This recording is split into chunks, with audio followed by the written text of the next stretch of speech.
వ్యతిరేకంగా నినాదం చేసిన ఆ గొంతుకలు లండన్ వీధుల్లో ఈరోజు పాకిస్తాన్ చీఫ్ మార్షల్ మునీర్కు వ్యతిరేకంగా నినాదాలు చేస్తున్నాయి. మా వాళ్ళ రక్తం తాగటం ఆపండి అని చెప్పి గట్టిగా నినాదాలు చేశారు. ఇది దిగ్భ్రాంతికరమైన వాస్తవం. ఎందుకంటే కశ్మీరీల హక్కులు, కాశ్మీరీలపై జరుగుతున్న దమనకాండ, వీటన్నిటికీ సంబంధించి మొట్టమొదటిసారిగా అంతర్జాతీయ వేదిక మీద వేలాది గొంతుకలు అక్కడ ప్రతిధ్వనించాయి. ఇప్పటిదాకా జరిగిన కాల్పుల్లో, పాకిస్తాన్ ప్రభుత్వం జరిపిన కాల్పుల్లో 27 మందికి పైగా కశ్మీరీలు దుర్మరణం పాలయ్యారు. అండ్ వీళ్ళని హతమార్చిన తర్వాత ఈ దమనకాండ కొనసాగించడానికే సయ్యద్ హసీం మునీర్ సర్కార్ డిసైడ్ అయిపోయినట్టుగా కనిపిస్తోంది.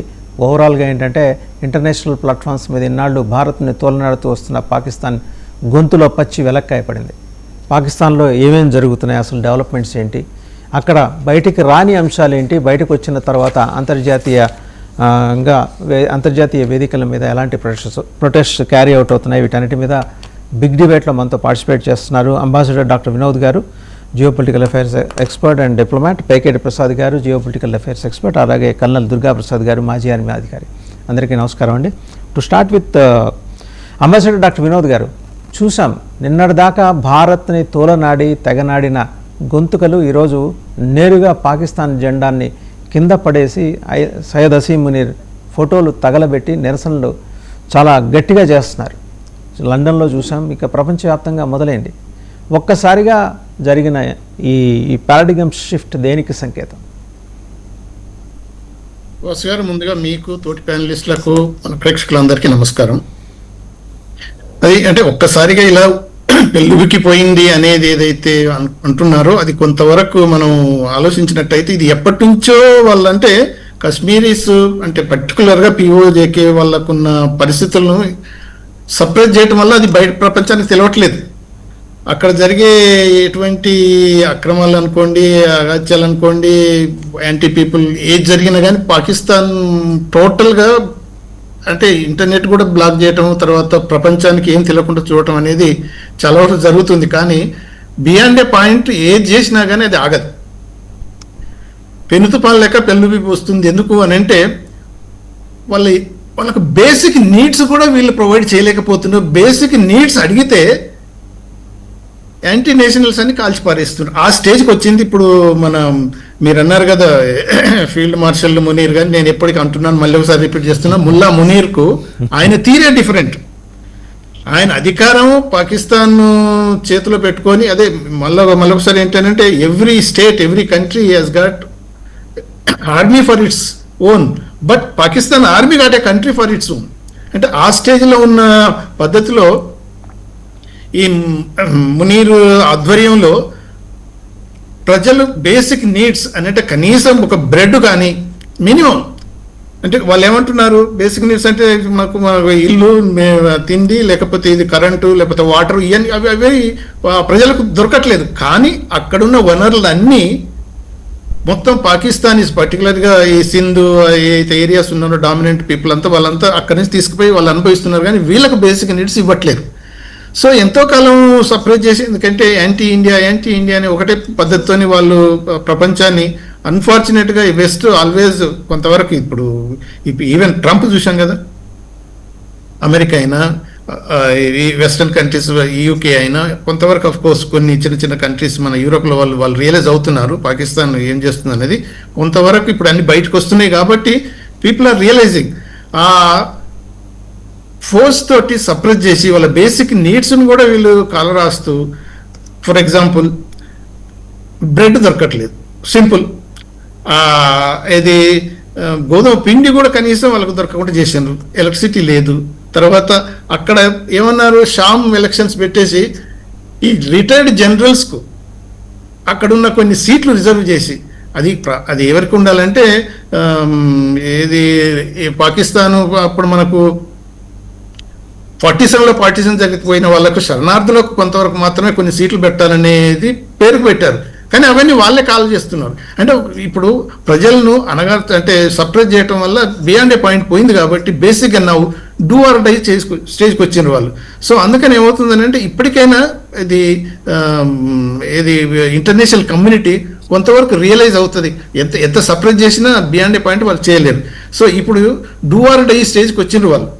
అంటే అక్కడ వాళ్ళకి ఏదైతే ఉన్నదో జేఏఏసి వాళ్ళ మన జాయింట్ అవామీ యాక్షన్ కమిటీస్ ఏదైతే ఉందో, అంటే ఇప్పుడు మనం నేపాల్లో అంటే బంగ్లాదేశ్లో చూసినాం, నేపాల్లో చూసినాం, ఇప్పుడు అక్కడ కూడా అదే ఒక విధమైన పద్ధతిలో వాళ్ళు చివరి లాస్ట్ స్టేజ్కి వచ్చిన పద్ధతిలో కనిపిస్తున్నది. కాబట్టి ఏమవుతుందంటే బియాండ్ ఏ పాయింట్ ఏది చేసినా కానీ it is ideal time for India. Of course ఇండైరెక్ట్గా మనం ఏది ఇటువంటి విషయాలు బయటికి తీసుకొచ్చి other nations, international community support చేసుకొని అక్కడి ప్రజలకు జరుగుతున్న ఏదైతే అన్యాయం, అట్రాసిటీ ఏం ఉన్నాయో అది ఎలాగో సప్రెస్ చేస్తున్నది. కాబట్టి ఏది పాకిస్తాన్ ఆర్మీ మనం కొంతవరకు మనం ఏంటంటే పాకిస్తాన్ ఎప్పుడు అంటది ఓకే ఇండియానే ఇలా ఇటువంటి అన్ని అక్రమాలు అంటే యాంటీ పాకిస్తాన్ యాక్టివిటీస్ చేపిస్తున్నది అనేది ఏదైతే ప్రొపగండా చేసిందో కొంతవరకు వెస్ట్రన్ మీడియా వాళ్ళు కూడా నమ్మారు, అదర్ పీపుల్.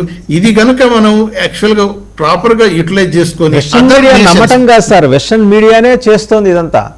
ఆ నమ్మకాన్ని ప్రపంచ దేశాల మధ్య కల్పించడం కోసం వెస్ట్రన్ మీడియా అహోరాత్రాలు శ్రమిస్తోంది. ఎందుకంటే వాళ్ళకి దే ఆర్ బీయింగ్ ఫండెడ్ కదా. అది మీరన్నా కరెక్ట్. అందుకని మనం కూడా ఇప్పుడు కొన్నిసార్లు ఈ చాణక్య నీతి అని ఉట్టిగానే రాలేదు కదా. ఇప్పుడు మనం ఏది చేసినా కానీ ఇప్పుడు మనం ఆపరేషన్ సింధూర్ పెట్టి వారికి పోయాం, ఎంతో ఖర్చు పెట్టాం, ఎన్నో ప్రాణాలు పోతున్నాయి. అలా కాకుండా కొన్నిసార్లు డిప్లొమాటిక్గా ఏం చేయాల్సి వస్తుంది అంటే మనం చేయటం కంటే థర్డ్ పార్టీ వాళ్ళతోటి చూడండి. ఇప్పుడు యూరోపియన్స్ ఏంటి హ్యూమన్ రైట్స్ అని ఏదో అంటున్నారు, కాశ్మీర్ జరుగుతుందని, కానీ అక్కడ ఏం జరుగుతున్నది అనేది మనం చెప్పకుండా వాళ్ళతో చెప్పించడంలోనే ఉన్నది మన ఏది డిప్లొమాటిక్ సక్సెస్ అనేది. అలా ప్రాసెస్ లో ఈ డిప్లొమాటిక్ ప్రాసెస్ లో మనం సక్సెస్ అయ్యాం. As a senior diplomat you might be knowing more than us who are sitting here sir. అంటే ఇప్పుడు వాసు గారు కొన్నిసార్లు ఏమవుతుంది అంటే ఈ కొంతవరకు ఈ వెస్టెడ్ ఇంట్రెస్ట్ మీరు అన్నట్టు బయాస్డ్ ఇంట్రెస్ట్ ఉన్నప్పుడు వాటిని చేంజ్ చేయడం కొంత డిఫికల్ట్ అవుతుంది. బట్ దానికి కూడా మార్గం ఉంటుంది. ప్రతిదీ ఏదైనా కానీ దానికి ఒక ఎండ్ పాయింట్ ఉంటుంది. బియాండ్ ఏ పాయింట్ మనం టాలరేట్ చేయలేని పరిస్థితి ఇప్పుడు వచ్చింది. కాబట్టి ఇప్పుడు ఒకవేళ మనం కనుక ఇటువంటి పరిస్థితిలో ఇప్పుడు ఏమైందంటే ఇమ్మీడియట్గా పాకిస్తాన్ అనేస్తున్నాను ఇదంతా ఇండియానే చేసింది, ఇండియా వల్లనే ఇలా వచ్చింది, వాళ్ళు చేస్తున్న ఇది పద్ధతి అనేది ఒక విధమైన కలర్ పోయటం వల్ల ఇది ఉంటుంది అని అంటే మన యాక్చువల్గా ఇది జినైన్ రివోల్ట్ వచ్చినా కానీ దాన్ని ఇండియా ప్రొవోక్డ్ ఈ రివోల్ట్స్ ఇవన్నీ అనేది పాకిస్తాన్ తప్పకుండా ట్రై చేసి చూపిస్తుంటుంది. కానీ ఎప్పుడైనా కానీ ఇంతకుముందు ఏముండేది ఇండియన్ హై కమిషన్ ఎదురుగా లండన్లో ఈ కాశ్మీరీస్ పోయి యాంటీ ఇండియా స్లోగన్స్ ఇచ్చేవాళ్ళు. ఈరోజు ఏం జరుగుతుంది? పాకిస్తాన్ ఎంబసీ ఎదురుగానే యాంటీ పాకిస్తాన్ యాక్టివిటీస్ ఎన్నో జరుగుతున్నాయి. ఈవెన్ ఎంతమంది మన 25 మంది 30 మంది దాకా ఎంపీస్ ఓపెన్ లెటర్ రాసి గవర్నమెంట్ అంటే యూకే గవర్నమెంట్ ఇంటర్వ్యూన్ అవి ఇటువంటి పరిస్థితులు జరగకుండా చూడండి అనే పరిస్థితికి వచ్చేసింది అని అంటే అది కొంతవరకు ఏమైందని అంటే ఈ ఆపరేషన్ ఇదంతా ఈ atrocities against Munir lot of expectations పెట్టుకున్నాడు సార్. ఎందుకంటే వాళ్ళ లండన్ మేయర్ పాకిస్తాన్ అనుకూలుడే కదా, అక్కడ ఏదైనా అణిచేస్తాడేమో, ఇక్కడ పిఓజే కాలు వాళ్ళు చేస్తున్నట్టు అతను కూడా అణిచేస్తాడేమో అని పాపం ఎక్స్పెక్టేషన్స్ పెట్టుకున్నాడు. ఎందుకంటే ఆల్మోస్ట్ ఇస్లమైజ్ అయిపోయింది యూకే కూడా, మీకు తెలిసిందే.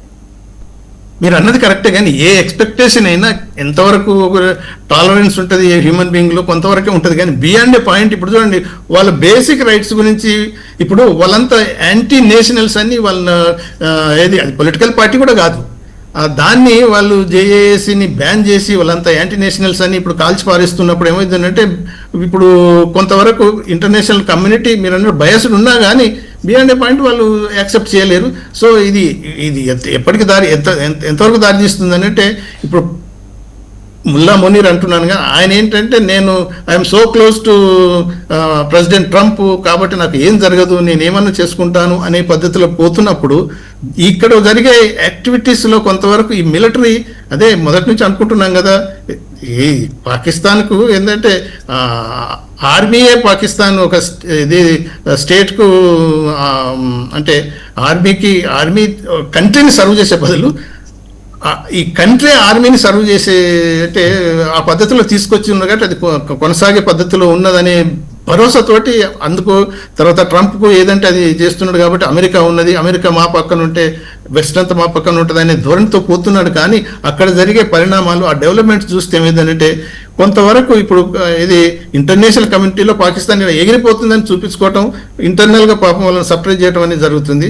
సో ఇది మాత్రం ఇప్పుడు ఇన్ని రోజులు జరిగింది ఒక ఎత్తు, కానీ ఇప్పుడు జరుగుతున్న పరిణామాలు మాస్తే దీన్ని బట్టి చూస్తే అసలు పాకిస్తాన్ పిఓకే అనేది ఒక అంటే ఏది పాకిస్తాన్లో పాటు కాకుండా సెకండ్ రేట్ సిటిజన్స్ కాకుండా థర్డ్ రేట్ సిటిజన్స్గా ట్రీట్ చేయడం మొదలుపెట్టారు. కాబట్టి ఇది ఎక్స్ప్లోర్ అయ్యే అవకాశాలు ఎక్కువ ఉన్నాయి. కాకపోతే ఇండియా ఏంటంటే అంటే జాగ్రత్తగా మనం క్రియేట్ చేసిన ట్రబుల్స్ అనే వాళ్ళు తప్పకుండా అంటారు, there is no doubt.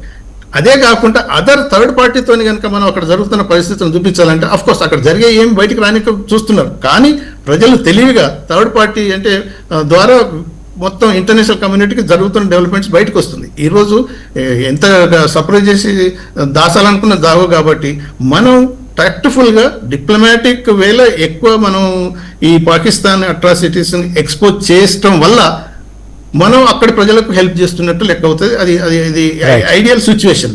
Right. Colonel Durgaprasad గారి దగ్గరికి వెళ్దాం. కర్నల్ దుర్గాప్రసాద్ గారు, మీరు జమ్మూ కాశ్మీర్లో విధులు నిర్వహించారు. ఇప్పుడు ఈ పిఓజేకి సంబంధించి గొడవలు జరుగుతున్న రావల్కోట్ కావచ్చు, ఇంకా ముజఫరాబాద్ కావచ్చు, వీటన్నిటికి సంబంధించి మీకు సమగ్రమైన అవగాహన ఉండి ఉంటుంది, చాలా దగ్గర నుంచి చూసుంటారు. రెండోది, వాళ్ళు చెప్తున్న లెక్కలు 27 మంది, కానీ వాస్తవంగా అందుతున్న సమాచారం అనఫిషియల్గా 400 మందికి పైగా కాల్చి చంపేశారు. ఏది పాకిస్తాన్ సైన్యం and Pak rangers, Punjab police, పాకిస్తాన్లోని Punjab police as well Pak rangers 400 మందిని చంపారు. చివరికి ఒక యూత్ యాక్టివిస్ట్ అంత్యక్రియల కోసం తీసుకెళ్తుంటే దాని మీద కూడా కాల్పులు జరిపారండి. వాళ్ళు ఒక నినాదం చేశారు, ఏ జో దహషత్ గర్దీ హై ఇస్కే పీచే వర్దీ హై. ఇక్కడ జరుగుతున్న ప్రతి అరాచకానికి అణిచివేతకి వెనక పాకిస్తాన్ ఆర్మీ యూనిఫామ్ ఉంది అని చెప్పి గట్టిగా నినాదాలు కూడా చేస్తున్నారు. ఎగ్జాక్ట్గా పిఓజేకేని ఇన్నాళ్ళు వాళ్ళ ఇనుప కచ్చడాలతోటి కప్పేశారు. ఈరోజు అది బ్లాస్ట్ అయిందండి, ప్రపంచానికి తెలుస్తోంది.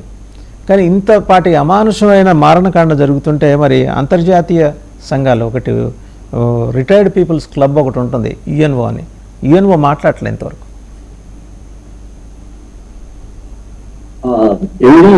అన్నిటికంటే ముందు ఇది జాయింట్ అవామీ యాక్షన్ కమిటీ వాళ్ళు వినోద్ గారు చెప్పినట్టు పీస్ఫుల్ గా ఎడిటేషన్ చేస్తున్నారండి. కానీ 5th జూన్ నుంచి 9th జూన్ మధ్య లోపల Pakistan government they declared them as a terrorist of the organization. దాని తర్వాత బరాంగ్ బ్రిడ్జ్ ఎక్కడో క్రిమేషన్ ఆ టైం లోపల JAC one of the executive committee member showing ఆయన డెత్ అయిన తర్వాత ఆయన ఫ్యూనరల్ లోపల that was the triggering point అండి. ఇప్పుడు మీరు 38 డిమాండ్స్ అవి చూస్తే అవన్నీ బేసిక్ గా ఏంటంటే మీ క్వాలిటీ ఆఫ్ లైఫ్ ని ఇంప్రూవ్ చేయడానికి, ఎకనామిక్ కండిషన్ ని ఇంప్రూవ్ చేయడానికి ఉన్నాయండి. Basically what they are asking అంటే సెల్ఫ్ రూల్ అనుకోండి, ఏమన్నా అనుకోండి, మన జేఏసీ మన పాక్ ఆక్యుపైడ్ కాశ్మీర్ అడ్మినిస్టర్ చేయడానికి వాళ్ళ అసెంబ్లీ ఉందండి, వాళ్ళ ప్రెసిడెంట్ ఉన్నాడు, వాళ్ళ ప్రైమ్ మినిస్టర్ ఉన్నాడు, వాళ్ళంతా ఉన్నారు. దాని లోపల ఆల్టుగెదర్ 53 సీట్స్ ఏవో ఉన్నాయి. దాని లోపల వినోద్ గారు అన్నట్టు 6 సీట్లు they are reserve and 12 are given to the refugees. మన ఇండియా నుంచి ఎవరైతే వెళ్ళారు, ఇండియా నుంచి అంటే మన ఇండియన్ అడ్మినిస్ట్రేట్ మన జమ్మూ అండ్ కాశ్మీర్ నుంచి వాళ్ళకి జమ్మూ ఏరియా వాళ్ళకు 6 సీట్స్ ఉన్నాయి, ఇంకా శ్రీనగర్ వాళ్ళకి 6 సీట్స్ ఉన్నాయి అన్నమాట.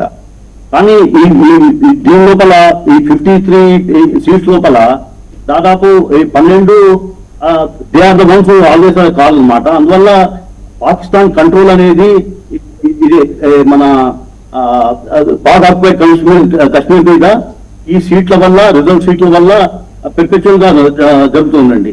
ఎందుకంటే ఇది వినోద్ గారు అన్నట్టు it or highly oppressed of the people. నేను ఒళ్ళో సర్వ్ చేసేటప్పుడు చూసేవాడిని అనమాట. అంటే the kind of the activities, ఎందుకంటే మా ఇన్ఫార్మర్స్ వాళ్ళంతా పాకిస్తాన్ దగ్గర వెళ్ళేవాళ్ళు, వాళ్ళు చెప్పేవాళ్ళు అనమాట. అంటే అక్కడ ఎట్లా అయితే రియల్ గా పాకిస్తాన్ ఆర్మీ ఆఫీసర్స్ ఫ్యూడల్ దీంట్లో ఆ లోకల్స్ ని మొత్తం బూట్ల కింద ఉంచేసి misuse them and exploit them, అవన్నీ జరిగేవండి. ఇప్పుడు ప్రస్తుతం పరిస్థితి లోపల జూలై 27th అనుకుంటాను, ఇది దీనికి మళ్ళీ ఎలక్షన్స్ ఉన్నాయి. 21 ఎలక్షన్స్ లోపల మన ఇమ్రాన్ ఖాన్ ఏదైతే పార్టీ ఉందో మాక్సిమం సీట్స్ ఫ్రమ్ ఇది పాక్ ఆక్యుపైడ్ కశ్మీర్ అండి. సో ఇప్పుడు 26 లోపల జూలైలో ఎలక్షన్స్ ఉన్నాయి. ఎలక్షన్స్ కంటే ముందు దేవర్ బిల్డింగ్ అప్ దిస్ జేఏసీ వాళ్ళు ఇది బిల్డప్ చేస్తున్నారు అనమాట. దాన్ని అంటడానికి ఇది మన టెర్రరిస్ట్ గా డిక్లేర్ చేసి all the deaths have taken place. Fortunately ఏంటంటే కొంతమంది ఇంటర్నెట్ బ్యాన్ ఉన్నా కూడా ముజఫరాబాద్ ఆ ఏరియాస్ నుంచి మన కొన్ని వీడియో షూట్స్ అవన్నీ తీసి shared all over the world అనమాట. That's how the rest of the world the came to know. So as exploitation of these areas, అక్కడ ఈ ఏరియా లోపల మంగ్లా డ్యామ్ అని ఉందండి. ఆ మంగ్లా డ్యామ్ లోపల ఎలక్ట్రిసిటీ కానివ్వండి, వాటర్ కానివ్వండి, everything is taken by Punjabi plains ఉండదు, సింధ్ ప్లేన్స్ అనమాట. వీళ్ళకి దానికి వచ్చిన రాయల్టీ కానీ లేదు, బెనిఫిట్స్ కూడా లేదు. అది కాకుండా వీళ్ళ ఏరియా లోపల poverty is very very rampant అండి. And at no point of time that development has taken place. దాని లోపల ఏంటంటే ఇప్పుడు ప్రస్తుతం మనది ఆర్టికల్ 370 రద్దు చేసిన తర్వాత జేఎండ్కే లోపల స్పాట్ ఆఫ్ డెవలప్మెంట్ మనమంతా చూసాం. That is are visible to ఇది పాకిస్తాన్ ఆక్యుపైడ్ కాశ్మీర్ లో కూడా విజిబుల్ ఉందన్నమాట. అందువల్ల ఏంటంటే వాళ్ళు ఇన్వెరబ్లీ ఎజిటేషన్ స్టార్ట్ చేస్తున్నారు. ఇంకోటి ఏంటంటే ఇది బిఫోర్ ఎనీ ఎలక్షన్స్ ఇది ఈ ఏరియాలో కంటెస్ట్ చేసే వాళ్ళు కూడా ఎఫిడవిట్ ఇవ్వాలన్నమాట. Accession to Pakistan is permanent, then only they can contest. ఇప్పుడు ఇది ఈ ఆజాదీ ఏదైతే అంటున్నారో వాళ్ళు give a chance, probably they want merge with India. అంటే వినోద్ గారు అన్నట్టు ఇది ప్రస్తుతం ఉన్న పరిస్థితి పాకిస్తాన్ లోపల ఒక సైడ్ బెలిస్ ప్రాబ్లం ఉందండి, ఇంకో సైడ్ పష్తూన్ ప్రాబ్లం ఉంది, ఇంకో సైడ్ మన గిల్జిట్ పాకిస్తాన్ ప్రాబ్లం ఉంది. అది కాక సింధ్ లోపల కూడా ప్రాబ్లమ్స్ ఉన్నాయి. ఇటువంటి పరిస్థితి లోపల అంటే మన ఆప్షన్ ఇట్ స్టిల్ కంటిన్యూ అనమాట. ఇటువంటి పరిస్థితి లోపల మనం అడ్వాంటేజ్ తీసుకోవచ్చా అన్నది ఒక ఇంపార్టెంట్. ఇది దీని లోపల ఏంటంటే Pakistan army always very aggressive and rude అండి. వాళ్ళు ఇంకా ఫర్దర్ ఇదైతే people is go against them. దాని తర్వాత అక్కడ మళ్ళీ ఇన్సర్జెన్సీ స్టార్ట్ అవుతుందో ఏం స్టార్ట్ అవుతుందో మనం చెప్పలేము అనమాట. దీని లోపల కాస్త హిస్టారిక్ ప్రాస్పెక్ట్స్ వస్తే మన పొలిటికల్ దీంట్లో కూడా రైట్ ఫ్రమ్ ఇండిపెండెన్స్ 1948 టైం నుంచి బ్లండర్స్ జరిగాయండి. That unfortunately at that point of time Indian government, ఎందుకంటే we have to question them, hindsight అనొచ్చు, కానీ ఆ టైం లోపల when we're totally at advantages position. మీరు ఎవరున్న హిస్టరీ చదివే వాళ్ళు ఉంటే military history, general LP Sen అని ఆ టైంలో బ్రిగేడ్ కమాండర్ 161 బ్రిగేడ్ అనమాట. ఈ wrote a book strand over the thread అని. దాని లోపల అండర్ వాటర్ సర్కమ్స్టాన్సెస్ అదైతే ఇట్స్ ఫ్యాసినేటింగ్ హిస్టరీ అనమాట. మనము అడ్వాంటేజెస్ పొజిషన్ లో ఉన్నప్పుడు మనం లిటరల్లీ ముజఫరాబాద్ ఆ ఏరియాస్ అవన్నీ ఆక్యుపై చేసే పొజిషన్ లో ఉన్నప్పుడు మన ఆ టైం లోపల unfortunately we gone to the UN and immediately at for a ceasefire. అప్పటి నుంచి జేఎన్కే ప్రాబ్లం అనేది రగుతూనే ఉంది, ఇప్పటి వరకు జరుగుతూనే ఉందండి. So these are the issues. Future లోపల ఏం కావాలంటే ఈ 27th ఎలక్షన్ కంటే ముందు ఇంకా జరుగుతుందో మనము. దుర్గాప్రసాద్ గారు మళ్ళీ మీ దగ్గరకు వస్తా, ఒకసారి పేకేట్ ప్రసాద్ గారి దగ్గరికి వెళ్ళిన. పేకేట్ ప్రసాద్ గారు, ఇది నిరసనల తీవ్రత ఎంత స్థాయికి వెళ్ళిందంటే బ్రిటన్ రాజకీయాలు కూడా దీనివల్ల కదిలిపోయాయి ఆల్మోస్ట్. అంటే if everything goes in a smooth way, Asim Munir అనుకున్నట్టు బహుశా ఏడాది చివరి లోపల ఇంగ్లాండ్ని ఆయన ఇస్లామైజ్ చేసి ఉండేవాడు. దురదృష్టవశాత్తు వాళ్ళ ముస్లిం ఎంపీ బ్రాడ్ఫోర్డ్ ఈస్ట్ ఎంపీ అయిన ఇమ్రాన్ హుస్సేన్ నేతృత్వంలో దాదాపు 30 మంది బ్రిటన్ ఎంపీలు ఒక లెటర్ మీద సంతకాలు చేశారు. చేసి యూకే పార్లమెంట్లో ఎల్ఈడే మోషన్ 310 అని ప్రవేశపెట్టారనమాట. పీఓకే కాదు, in fact POJK, Pakistan occupied Jammu and కాశ్మీర్లో జరుగుతున్న మానవ హక్కుల ఉల్లంఘనల మీద, ఇంటర్నెట్ బంద్ మీద ప్రభుత్వం వెంటనే జోక్యం చేసుకోవాలి, పాకిస్తాన్ మీద దౌత్యపరమైన ఒత్తిడి తీసుకురావాలి. 400 మంది చనిపోయారండి అన్అఫీషియల్గా. మనకంత వాళ్ళ ఇప్పటివరకు బయటికి వాళ్ళు చెప్తున్న లెక్క 27 మంది. ముజఫరాబాద్ కావచ్చు, రావల్కోట్ కావచ్చు, అండ్ మన బార్డరింగ్ జేఎండ్కే బార్డరింగ్ డిస్ట్రిక్ట్స్ అవతల పీఓజేకేలో ఉన్న ఏరియాస్లో కూడా నేనైతే పర్సనల్గా విజిట్ చేశానండి ఒక 5-6 ఇయర్స్ బ్యాక్. సలామాబాద్లో పెద్ద వెజిటబుల్ మార్కెట్ ఉంది, ఇంటర్నేషనల్ మార్కెట్ అది. అందరూ ఇటు నుంచి ట్రేడర్స్ వెళ్తారు, అటు నుంచి ట్రేడర్స్ అందరూ వస్తుంటారు. అక్కడ కూడా అక్కడ దాకా పాకింది, అక్కడి నుంచి పీఓజేకే అక్కడ దాకా పాకింది. మొదటిగా చర్చలో పాల్గొన్న పెద్దలకు నమస్కారం అండి, అలాగే ప్రేక్షకులకి అందరికీ శుభోదయం. ఇక్కడ మనం కొన్ని అంశాలు చూడాల్సింది ఏంటంటే, మీరు చెప్పినట్టు Pakistan illegally occupied Jammu and Kashmir లో 2 భాగాలు ఉన్నాయి. అంటే వాళ్ళు కాశ్మీర్ ఒక చిన్న ప్రాంతం అయితే గిల్గిట్ బాల్టిస్తాన్ పెద్ద ప్రాంతం. అయితే ఇక్కడ భారత్ కి అగేన్స్ట్ గా నెరేటివ్ ఇన్ని సంవత్సరాలు ఏంటంటే రిలీజియన్ ని అడ్డు పెట్టుకుంటూ నడిపించుకుంటూ వచ్చారండి. కానీ ఎప్పుడైతే తినే తిండికి కూడా కరువైపోతుందో అక్కడ రిలీజియన్ ఇటువంటి నెరేటివ్లు ఇవి పనిచేయవండి. సో అందు గురించి అక్కడుండే వాళ్ళకి ఇప్పుడు ఏంటంటే వీళ్ళు తిరగబడడం మొదలు పెట్టారు. అయితే ఇక్కడ చూసుకోవాల్సిన అంశం ఏంటంటే 3 రకాలైన వాళ్ళు ఉన్నారు అక్కడ. ఒకళ్ళు మేము ఇంకా ఈ మతాన్ని అడ్డు పెట్టుకుంటాం, మేమందరం ఒకటి అనుకునే వాళ్ళు చాలా తక్కువ శాతం ఉన్నారు. కొంతమంది లేదు మాకు భారత్ వద్దు పాకిస్తాన్ వద్దు అనుకునే వాళ్ళు ఉన్నారు. కొంతమంది లేదు భారత్ లో ఇంత బాగా అభివృద్ధి చెందుతోంది, అటుపక్క కాశ్మీర్ వైపు ఉండేవాళ్ళు జమ్మూ వైపులో ఉండే వాళ్ళకి చాలా బాగుంది డెవలప్మెంట్, మన లైఫ్ క్వాలిటీ ఆఫ్ లైఫ్ ని ఇంప్రూవ్ చేసుకోవాలనుకునే వాళ్ళు బాగున్నారు. అయితే ఇక్కడ కొన్ని డేటా పరంగా చూసుకుంటే అండి, Pakistan illegally occupied Jammu and Kashmir లో విపరీతమైన అన్ఎంప్లాయ్మెంట్ పెరిగిపోయింది. అక్కడ వాళ్ళకి ఎటువంటి ఏంటంటే బేసిక్ నీడ్స్ కూడా లేవు. ఇంకా మనకి అక్కడ చూసుకుంటే అండి, పాకిస్తాన్ వాళ్ళ అంటే ఎవరైతే వాళ్ళు కావాలి అని అడుగుతున్నారో వాళ్ళకి తిరగబడము లేకపోతే వాళ్ళని చంపేయడము అవన్నీ చేస్తున్నారండి. ఇంకా అక్కడ ఎక్కువ శాతం ముస్లిమ్స్ ఉండేవాళ్ళు షియా ముస్లిమ్స్ అండి. గిల్గిట్ బాల్టిస్తాన్ లో అరౌండ్ 40% ముస్లిమ్స్ ఉన్నారు. వాళ్ళందరినీ టార్గెటెడ్ కిల్లింగ్ చేసి డెమోగ్రఫిక్ చేంజెస్ చేస్తున్నారు. ఇది అంటే స్పెసిఫిక్లీ కొన్ని కమ్యూనిటీ వస్తే ఇస్మాయిలీ కమ్యూనిటీ అంటారు. హుంజా గోజాల్ ఆ ప్రాంతంలో 2 లక్షల మంది ఉన్నారు. వీళ్ళకి కల్చరల్లీ కమర్షియల్ లింక్స్ సెంట్రల్ ఏషియాతో ఉన్నాయి.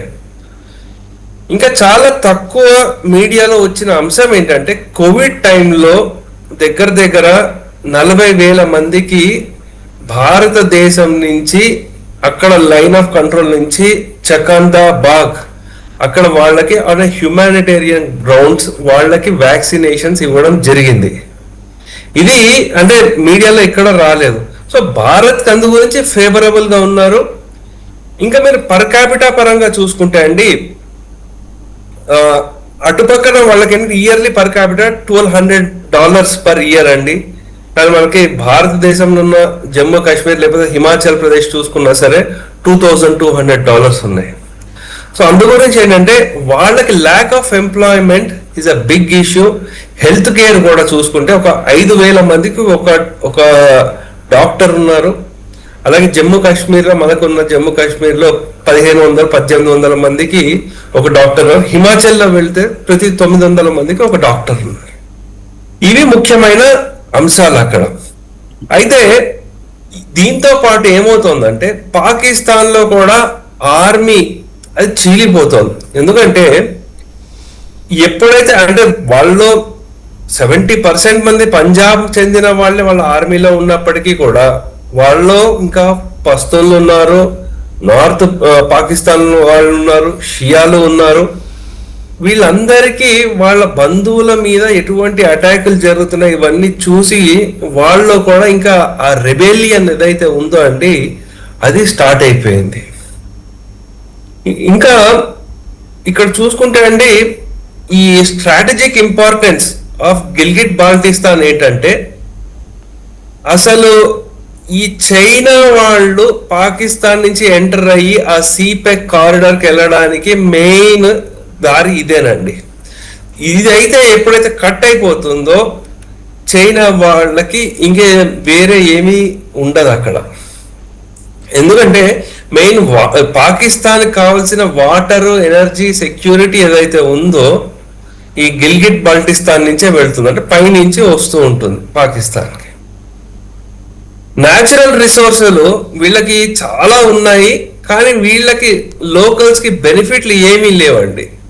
అంటే వాటర్ కానీ, హైడ్రో పవర్ పొటెన్షియల్ కానివ్వండి, మెటల్స్, బేస్ మెటల్స్ అంటే గోల్డ్, కాపర్, లెడ్ అంటారు కదా, జింక్, ఇవన్నీ ఉన్నప్పటికీ వాళ్ళకి ఏమీ లేవు. అయితే దీంట్లో ఇప్పుడు భారత్ ఏం పాత్ర పోషించాలి వీటిలలో అనుకుంటే, నేను అనుకోవడము ఏదో బంగ్లాదేశ్ లో రిబెలిషన్ అప్పుడు జరిగినప్పుడు ఎలా మనం వెళ్ళి అక్కడ చేసామో దానికంటే బెటరు అంతర్గతంగానే ఈ గొడవలతో పాకిస్తాన్ చీలిపోవడం మంచిది. అప్పుడు భారత్ ఆన్ హ్యూమానిటేరియన్ గ్రౌండ్స్ వాళ్ళకి సపోర్ట్ చేయడం మంచిది, కానీ మనమే వెళ్ళి అక్కడ అటాక్ చూస్తున్నారు. ప్రసాద్ గారు, లండన్ లో పాకిస్తాన్ రాయబార కార్యాలయం దగ్గర మునీర్ వీళ్ళందరూ ఉన్న పోస్టర్ మీద కర్రలతోటి కొట్టుతున్నారు అక్కడ ఆందోళనకారులు, నిరసనకారులు. ఏమని ఇప్పటిదాకా ఆ గొంతులు నిన్నటిదాకా వాళ్ళ చేత ఏం మాట్లాడించాడు మునీర్? యాంటీ ఇండియా స్లోగన్స్ ఇప్పించాడు. ఇవాళ వాళ్ళకి తెలిసి వచ్చింది వాస్తవం అక్కడ ఏం జరుగుతుంది అనేది. మొత్తం ఆ వినాయిల్ పోస్టర్స్ ఉన్నాయి, వాటిని కర్రలతో బాతున్నారు అక్కడ నిరసనకారులు. యాంటీ ఇండియా స్లోగన్స్తో మారుమోగిన అంతర్జాతీయ వేదికలు ఇవాళ యాంటీ పాకిస్తాన్ క్లియర్గా రాసిన, Pakistan's oppressive attitude on Kashmiris అని చెప్పేసి వాళ్ళు దాంట్లో రాశారు స్లోగన్స్ చాలా బలంగా. ఇవాళ ఏ మొహం పెట్టుకొని ఫెయిల్డ్ మార్షల్ జనం మధ్యకు వస్తాడు, లేకపోతే అంతర్జాతీయ సమాజానికి కోట్ల రూపాయలు ఖర్చు పెట్టుకుంటున్నాడు తన పిఆర్ ఎక్సర్సైజ్ కోసం. ఎక్కడ? యుఎస్లో ట్రంప్ దగ్గర మంచి మార్కులు కొట్టేయడానికి ఎవడబ్బా సొమ్మని తీసుకొచ్చి ఖర్చు పెడుతున్నాడు. వీళ్ళకి కరెక్ట్గా గుప్పెడు గోధుమ పిండి ఇవ్వడు, కరెంట్ ఇవ్వడు, చదువుకోవడానికి అక్కడ స్కూల్స్ ఉండవు, ఉద్యోగాలు లేవు. ఉద్యోగాల్లాగా అనేది చాలా పెద్ద మాట. చిన్న చిన్న కూలి పనులు కూడా దొరకని పరిస్థితి. ఇన్నాళ్ళు కప్పి పెట్టేసింది పాకిస్తాన్. అక్కడ ఏం జరుగుతుంది? పీఓజేకే, మనం పొరబడుతుంటాం పీఓకే అని, అది పీఓజేకే, జమ్మూ భాగం కూడా అందులో ఉన్నది. అండ్ ఈ శరణార్థులకు ఇచ్చే సీట్లని పాకిస్తాన్లో కూర్చున్న మిలిటరీ జనరల్స్ వాళ్ళ మేనల్లుళ్ళు, మేనకోడళ్ళు, మన మమతా బెనర్జీ వాళ్ళ బంధువులందరూ అలాంటి వాళ్ళు ఉన్నారు. మేనల్లుని, మేనకోడల్ని, బంధుగణాన్ని తీసుకొచ్చి అక్కడ డంప్ చేయడం, దీన్ని నిరసిస్తున్నారు సార్ పేకేటి గారు. ఇంకోటి ఇంటర్నేషనల్ కమ్యూనిటీలో చాలా తక్కువ చర్చించిన అంశం కూడా ఏంటంటే, యాక్చువల్లీ యుఎన్ సెక్యూరిటీ రెజల్యూషన్ 47 లో వాళ్ళు చెప్పింది ఏంటంటే, పాకిస్తాన్ వాళ్ళు వాళ్ళ ఫోర్సెస్ ని ఈ ప్రాంతం నుంచి విత్డ్రా చేసేయాల్సిందే ఒక కండిషన్ పెట్టింది. అది పాకిస్తాన్ ఎప్పుడు ఫుల్ఫిల్ చేయలేదు, మనము అప్పుడు ఫైట్ చేయలేదు, అలా ఎలా ఉందో అలాగే ఉంచేసాం. సో ఇప్పుడు మనము అన్ని విధాల మన ప్రయత్నాలు మనం చేస్తున్నాము. ఒక పక్క దౌత్యపరంగా చేస్తున్నాము, ఇన్ఫ్రాస్ట్రక్చర్ డెవలప్ చేసుకుంటున్నాము.